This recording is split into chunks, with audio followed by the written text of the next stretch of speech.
क्या आप अभी भी डेटा मैन्युअली सर्च करते हो? एक्सेल 1 सेकंड में खुद ढूंढ सकता है। नाम डालो, पूरा रिकॉर्ड सामने। उस फॉर्मूले का नाम है VLOOKUP। तो वीडियो स्टार्ट करते हैं। Welcome back to our 30 days Excel for beginner series. आज है हमारा डे 24 और आज हम इस सीरीज में सीखेंगे VLOOKUP का यूज क्या होता है। ठीक है, तो VLOOKUP सबसे पहले समझते हैं कि होता क्या है। VLOOKUP यानी वर्टिकल लुकअप, मतलब एक टेबल में सर्च करो, दूसरे कॉलम से वैल्यू लाओ। एग्जाम्पल से समझते हैं। जैसे मान लीजिए कोई टेबल है, उसमें जैसे यहाँ मेरे पास एक मार्कशीट है। अब इसमें क्या है कि यहाँ मेरे रोल नंबर, नेम और इनके सब्जेक्ट, टोटल परसेंटेज और ग्रेड और रिजल्ट है। अब मुझे क्या चाहिए, मैं जैसे ही इस कॉलम में रोल नंबर टाइप करूं और उसके जो नीचे रोज हैं उसमें मुझे सारा डेटा उस बच्चे का दिख जाए। जैसे रोल नंबर 1 पे है साहिब। अब साहिब के हिंदी, इंग्लिश और हर एक सब्जेक्ट में कितने मार्क्स हैं, क्या टोटल आया है, कितने परसेंटेज हैं, क्या ग्रेड है और क्या रिजल्ट है।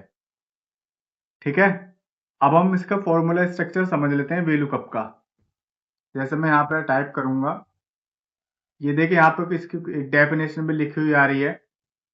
Looks for a value in the leftmost column of a table and then returns a value in the same row from a column you specify.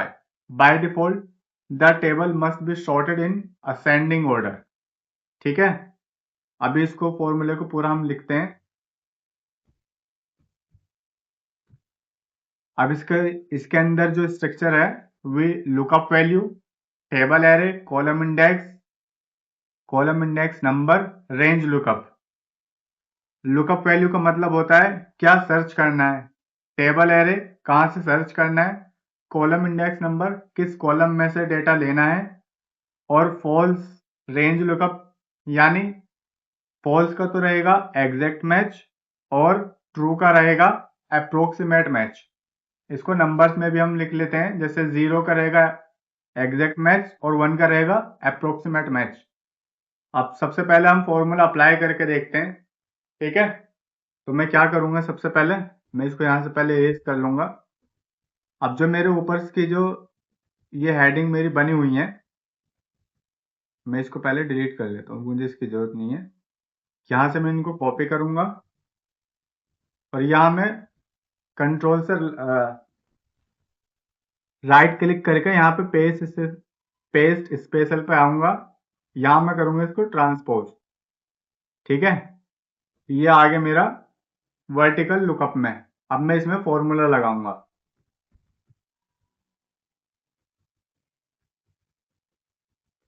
यहाँ से मैं फॉर्मूला लगाने स्टार्ट करूंगा। नेम वाले कॉलम में इज इक्वल साइन से start करते हैं, वी लुकअप। उसके बाद ये हमारा लुकअप वैल्यू रहेगा, कॉमा। अब ये कह रहा है टेबल एरे। टेबल एरे जो रहेगी हमारी ये कंप्लीट टेबल, हम इसको कॉपी कर लेंगे नीचे तक। उसके बाद यहाँ आएंगे, वापस से कॉमा लगाएंगे। अब ये कह रहा है कॉलम इंडेक्स नंबर।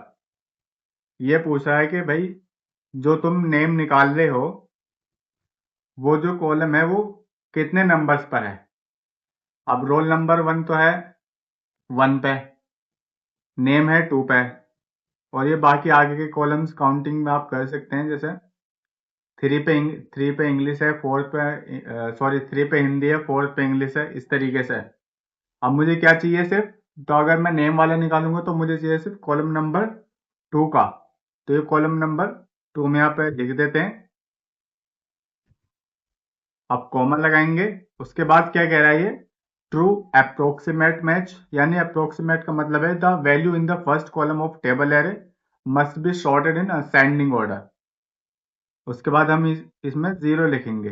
0 में हमारा आएगा एग्जैक्ट मैच। ठीक है, V lookup only find the exact match. अब इसको क्लिक कर देंगे, उसके बाद हम एंटर दबाएंगे। ठीक है, 1 नंबर पे क्या है पहले देख लेते हैं। 1 नंबर पे है साहिब। अब जैसे हम यहाँ पे 2 करेंगे, 2 पे है मोनू।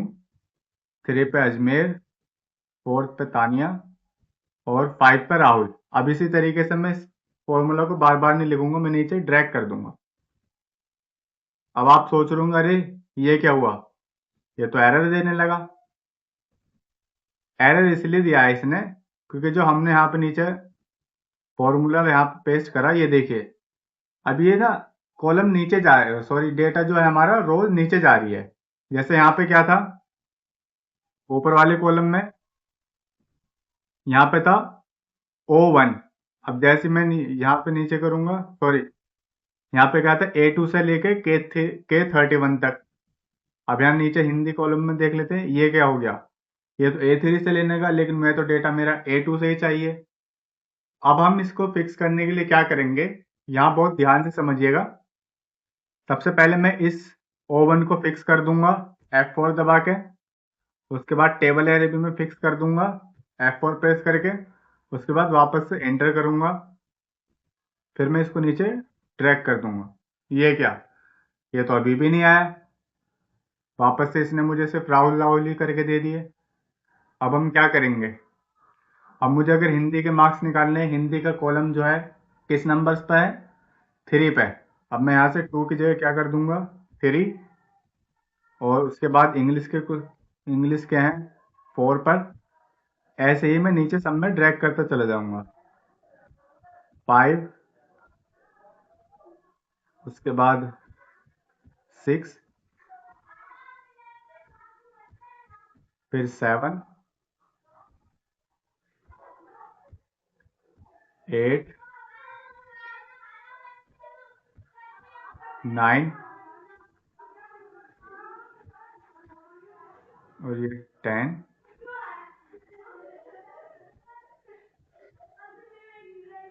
11 और ये 12। अब ये क्या कह रहा है, ये तो मना कर रहा है। अभी हम क्या देख लेते हैं हमारी कहाँ मिस्टेक्स हुई है।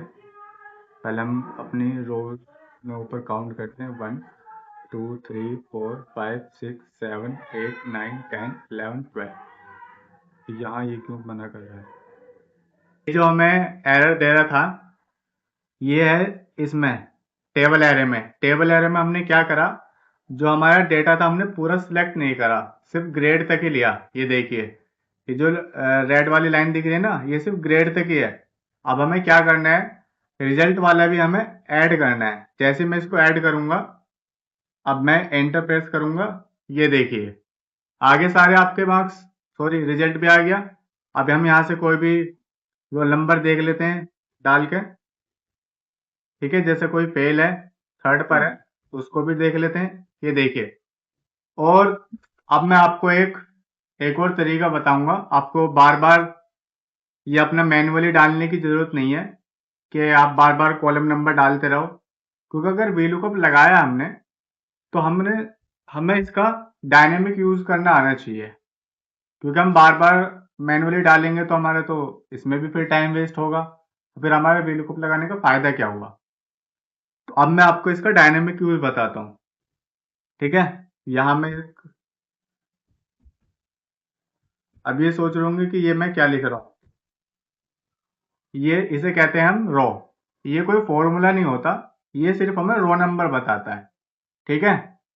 तो इसको मैं क्या करूंगा, यहाँ नीचे ड्रैग कर लूंगा, ठीक है। अब क्या करूंगा, जहां मैं इसको मैन्युअली लिख रहा था ना कॉलम नंबर को, अब मैं इसको हटा के यहाँ लिख दूंगा रो, ठीक है। इसको मैं क्लोज कर दूंगा, और जैसे ही मैं एंटर प्रेस करूंगा, अब ये मुझे यहां से मैं इसको वापस से ये सिलेक्ट नहीं हो रहा है, ठीक है। अब यहां से मैं क्या करूंगा, इसको हटा दूंगा, और ये यहाँ से गायब नहीं होगा, क्योंकि मैंने तो सिर्फ अपने फॉर्मूला में यूज करा है। मुझे इसका पी वाले कॉलम में मुझे कोई लेने देना नहीं है, तो ठीक है। अब आपको बार बार मैन्युअली लिखने की जरूरत भी नहीं पड़ेगी, इससे आपका काम बहुत इजी हो जाएगा। तो आई होप आपको VLOOKUP का यूज समझ में आ गया होगा। मैंने आपको बेसिक यूज भी बता दिया, और इसका मैंने आपको डायनेमिक यूज भी बता दिया, ठीक है। अब इसका जो रियल लाइफ यूज होता है कोई प्राइस लिस्ट हो, एम्प्लॉय डिटेल्स हो, या स्टूडेंट का रिकॉर्ड्स हो, या प्रोडक्ट लुकअप हो, या फिर इनवॉइस सिस्टम हो, ये हर जगह हमारे काम आते ही आता है। और ये बहुत बहुत ही हमारे सर्च करने की जो स्पीड होती है वो बहुत फास्ट कर देता है। हमें मैन्युअली सर्च करने की जरूरत नहीं पड़ती, फिर हम यहाँ पे सिर्फ फॉर्मूला अप्लाई करेंगे और ये हमें सारा डेटा ला के दे देगा। ठीक है, आज हमने सीख लिया है वी लुकअप कॉन्सेप्ट, उसका formula structure, exact match, range lock करना। रेंज लॉक जो मैंने आपको बताया था F4 से, वो बहुत उसको लॉक करना बहुत जरूरी होता है, क्योंकि हमारा जो डेटा है रो में लिखा हुआ, तो जो रो है वो बार बार नीचे की तरफ ना जाए, वो एक ही जगह लॉक हो जाए। ठीक है, क्योंकि हमें तो सिर्फ उसी टेबल में से तो लेना है, बाकी नीचे तो अगर हम नीचे उसको लॉक नहीं करेंगे तो वो नीचे नीचे जाके वो फिर ब्लैंक रो में पहुंच जाएगा, क्योंकि हमें तो वो चाहिए नहीं ब्लैंक वाली रो। जो हमारा डेटा है हमें तो सिर्फ उतने में ही अपनी रोज को सिलेक्ट करना है और उसको वहां पे लॉक कर देना है। ठीक है, और जो सबसे इंपॉर्टेंट मैंने आपको बताया उसका डायनेमिक यूज क्या होता है। आपको मैन्युअली बार बार कॉलम नंबर डालने की जरूरत भी नहीं पड़ेगी। अब आप एक्सेल यूजर से एक एक्सेल ऑपरेटर बन गए हो। बहुत स्मार्ट वर्क भी मैंने आपको बता दिया और हार्ड वर्क भी मैंने आपको बता दिया। ठीक है, तो आप भी अपने ऑफिस में और स्कूल्स में इसको VLOOKUP का यूज करें, ताकि आपको हार्ड वर्क जो है आपको स्मार्ट वर्क में चेंज हो जाए। तो नेक्स्ट वीडियो में हम सीखेंगे एक फॉर्मूला एडवांस में। ठीक है, कंडीशंस प्लस डिसीजन। तो तब तक के लिए गाइस इतना ही। जो मेरे चैनल्स पर नए हैं चैनल्स को सब्सक्राइब करें, और जो बिगनर्स हैं वो जो मेरी सीरीज मैंने स्टार्ट करी है 30 डेज की, वो स्टार्टिंग टू एंड तक देखें, ताकि उनको हर एक चीज स्टेप बाय स्टेप समझ में आ सके। क्योंकि मैंने इस सीरीज को बहुत ईजी और फन वे में बताया है, तो आपको इजीली समझ में भी आ जाएगा कि कहाँ कौन सी चीज कहाँ यूज हुई है। कल मैंने आपको पेज सेटअप और प्रिंट सेटअप भी बता दिया है। ठीक है, तो लाइक करें, सब्सक्राइब करें और कमेंट में लिखें VLOOKUP डन। तो see you in next class. Thanks for watching, keep learning and keep growing.